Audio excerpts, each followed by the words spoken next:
Okay, here we have our E27 P6 Fordson powered Malcolm Moore Roadmaster patrol grader. This is the third in the walk around series. A couple more to follow will be the county crawler and the roadless half track.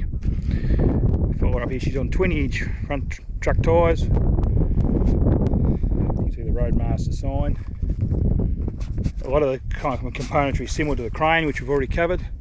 There's the ripper screw jack, turntable for the blade, two more screw jacks for the blade used differentially. There's a latch there with an auto pinning pin. Once you let the handle go, pins into these holes. You dig the corner of the blade in and back up or drive forward to turn it, and then let the handle back in. Underneath it all, we've got a P6 Fordson. It's a late P6.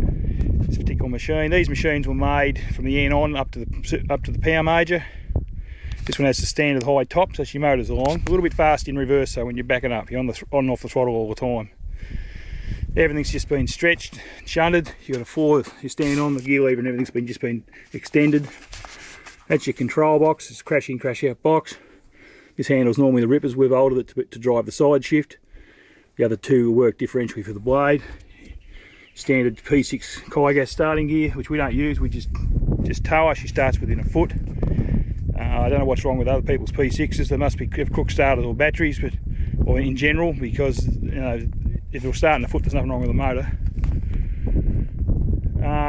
The tractor has the Malcolm Moore's own wheels, the 24s. They probably weigh about a tonne each, massively heavy.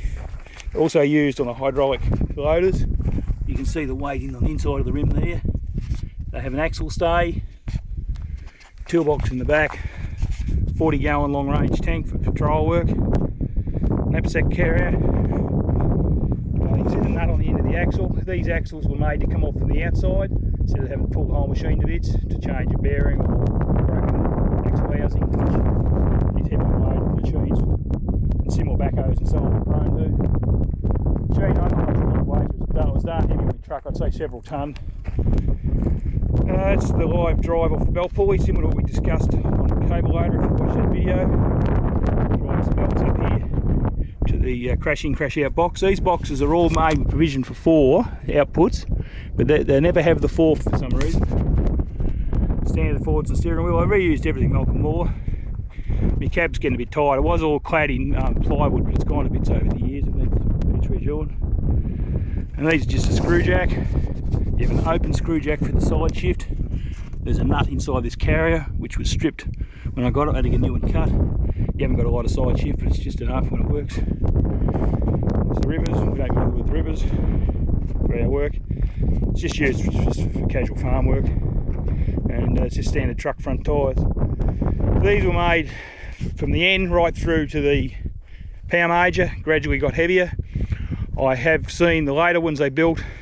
The last of them were actually a bogie drive with an L4 in them, because as we know, the new major was actually weaker than a P6, and the L4 is 60 horse. And the bogie drive, similar to a cat or something with a chain case, and there's just on it, there's just a support beam comes down from the axle either side with a trunnion on it, and the chain case pivots around it, and the Fordson axle just sticks out through it, and all it does is drive. And we've got the badge here, Malcolm Moore Engineers, Melbourne and Sydney. But there were thousands of these made. There's quite a few in preservation. There's 3 or 4 in this area, but she's still a good go at this one. And that's it. Next in the series, as I said, will be the county crawler and then the roadless half track.